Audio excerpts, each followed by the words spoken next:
Editor's Afterword, Dreams Coming True.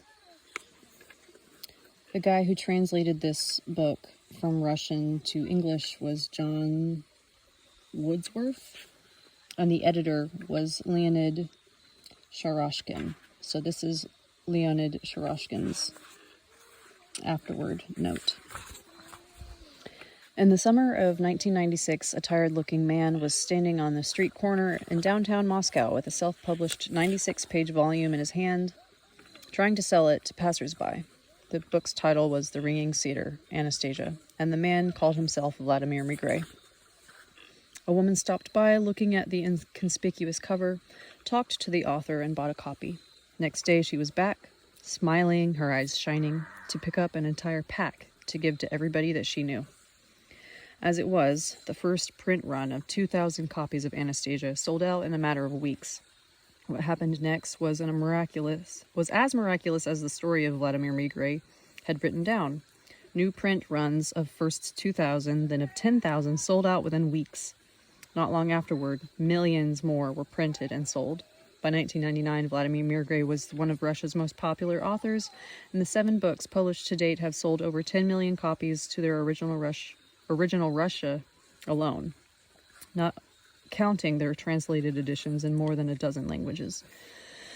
The books in the Ringing Cedars series started producing incredible changes in people's hearts and minds, the effect of which is now being felt throughout Russia and beyond. What happened here? How can it be that, with no advertisement other than word of mouth, this book by an unknown author became a national, then international bestseller, distributed initially by readers alone before it was accepted by even a single bookstore? How can it be that one copy from this first 2,000 copy print run actually found its way to the stacks of U.S. Library of Congress? Why have people of all ages, from school children to pensioners in all walks of life, teachers to public officials, from scientists to clergymen, felt such inspiration from the book to the point of writing poetry and creating works of art? Why did the former member of the Russian parliament, an economist by the name of Dr. Viktor Medikov, write an entire book, Putin, Megré, and Russia's future, stating that The Ringing Cedars was becoming Russia's new national title? Why did the Supreme Mufti of Russia, Talgat Tajudin, publicly declare a televised interview, "I love these books. I read them, and I got a lot out of them for myself"? Why have leaders of other confessions made equally laudatory remarks? Why did my mother once bring home a copy of Anastasia from her yoga class on the recommendation of her instructor and gingerly request that I read it? Why, when applying to enter the doctoral program in forestry at 6 top-rated American universities, I submitted a research proposal based on the ideas set forth by Anastasia. I was accepted by all of them. 4 of the schools, in fact, offered me a full financial support with a scholarship. And here I am now at the University of Missouri in Columbia, writing my PhD dissertation on the significance of ideas from the Ringing Cedars for the future of forestry and agriculture in Russia and the world as a whole. But here comes the most striking part. How can it be that all these developments, from the wild popularity of the Ringing Cedars series to the outpouring of readers' poetry and art, had been described in the very first book before coming to pass? As it is, true to what Anastasia said in the very first volume, millions of people have been moved by her words. Many thousands have planted trees, written poetry and songs, or created works of art, all inspired by the book. Readers' clubs have proliferated throughout Russia and abroad. Numerous readers' conferences throughout Russia and Europe have brought together thousands of people, asking questions they had never even thought of before. In just the scant few years since the book's initial publication, Russia has witnessed the birth of a powerful eco-village movement, inspiring thousands of people to leave their jobs in large cities and, despite formidable obstacles, move to one of the many eco-settlements now sprouting all over the country. Russian immigrants to Germany, America, and Canada have been flocking back to their homeland to establish new self-sufficient homesteads on their ancestors' lands. In the eco-village where my family now owns a plot of land, our neighbors include economists, singers, entrepreneurs, engineers, writers, mechanics, managers, and executives, artists, peasants, young families, single mothers, pensioners, and even school children. coming from all over Russia and other countries once part of the Soviet Union, from Moscow to Irkutsk, from Ivanovo to Kazakhstan and Tajikistan. Whence comes all this inspiration? The answer is simple. Anastasia resonates so strongly in tune with people's hearts that one cannot fail to inwardly recognize the truth emanating from it. How many times have I heard personal examples of this instant recognition? People who have been searching for years or decades for meaningful answers to questions of the purpose of life, on man's place in nature, have finally found them in this book. But should it be surprising that the image of a way of life founded on the ideals of love, beauty, and nonviolence, as presented by Anastasia, would resonate so strongly with our inner self? After all, does not every one of us want to live in a free society of kind and happy people, in a world without wars, crime, or oppression? In a world where not a single tear needs to run down a child's cheek, where families live in love and prosperity? Do we not want to live without monstrous industries destroying and polluting both nature and mankind?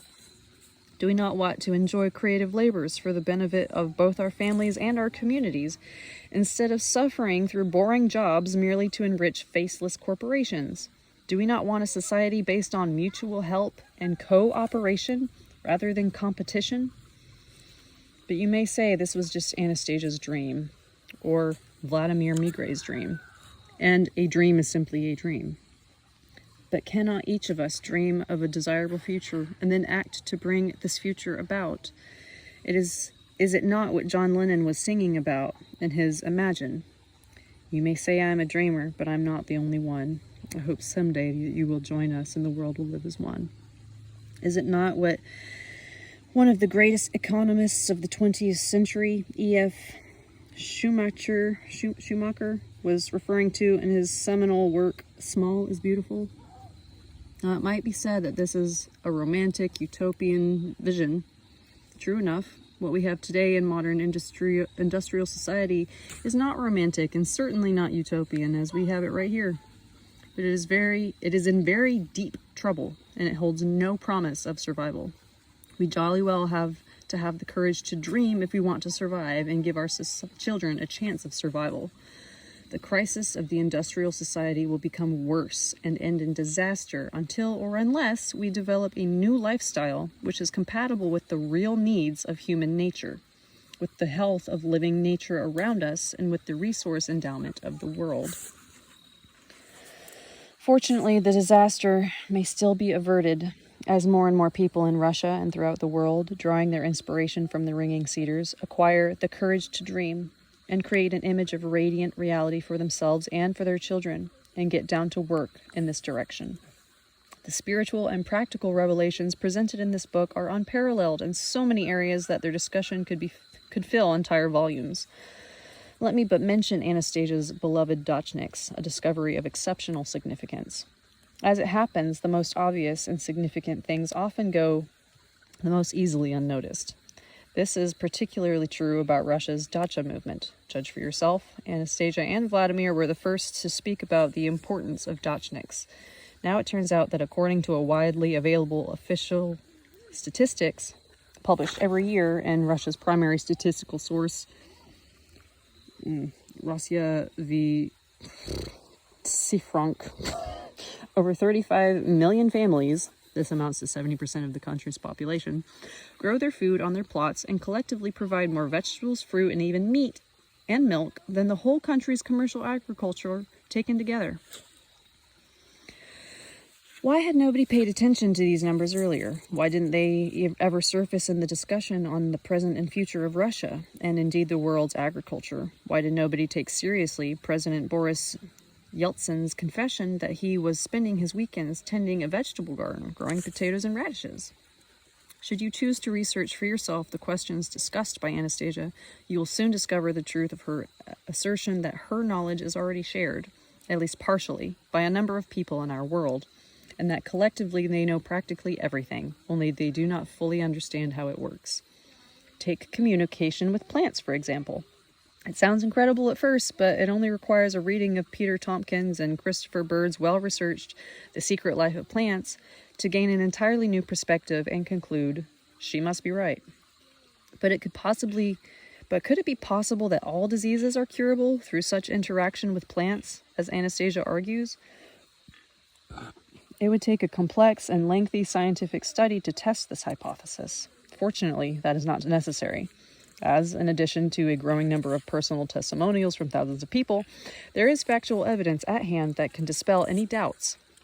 Over centuries and millennia, the Hunzakut, a people living in a valley in northern Pakistan, have been practicing an agriculture very similar to the one described by Anastasia, eating food exclusively from their family garden plots and thus establishing a closed loop of matter and information exchange between people and their plants.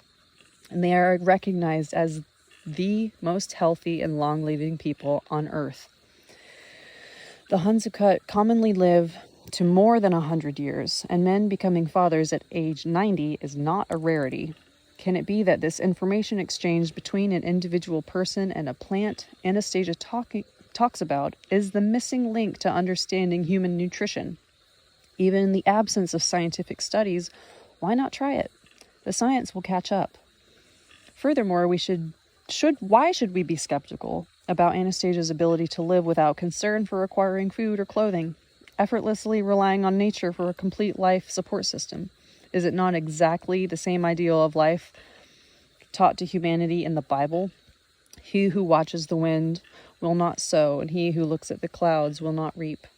Or, take no thought for your life, what ye shall eat, or what ye shall drink. Also in our not-so-distant past, noble Laurier Albert Schweitzer testified on the basis of his experiences in Africa.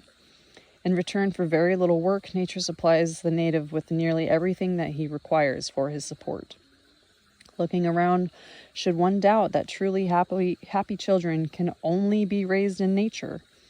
Jane Lidloff, who spent 2.5 years in a society living in a close relationship with nature, consequently knows no such things as crying children, crime, or depression, speaks about this in her book, The Continuum Concept, with very much the same conclusions as Anastasia.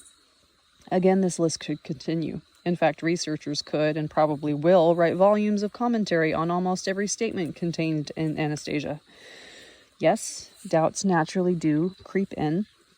It still sounds all too improbable to our traditional way of thinking. And even if our heart feels a genuine light emanating from the book, the mind often refuses to accept it as real. This is an all too familiar dilemma, fully experienced even by Vladimir Megré himself. However, as the series progresses and you come to embrace the ever more significant revelations set forth in the subsequent volumes and immerse yourself in their ever more poetic language, the idea that it could be simply thought up should gradually melt away. You hold in your hands a flower which will unfold its petals to reveal a most remarkable masterpiece, unique in all of Russia's literature and possibly the world's as well. Indeed, its significance goes far beyond literature. This book possesses a tremendous, unprecedented potential to change life on our whole planet for the better. Do you know of any other book that in a matter of just a few years has succeeded not only in stirring the hearts and minds of millions of people, but also arousing and these same people to extraordinary acts of creation in their everyday lives, developing new modes of expression in all of the arts, taking or embracing nonviolent initiatives to preserve and enhance life on this planet as we know it? Every day more and more people are joining in. Now that the Ringing Cedars is globally available in English, the realization of Anastasia's dream is certain to take on planetary proportions. I have no doubt about it. In the winter of 2003, at my office in downtown Moscow, just 1 block away from the street corner outside the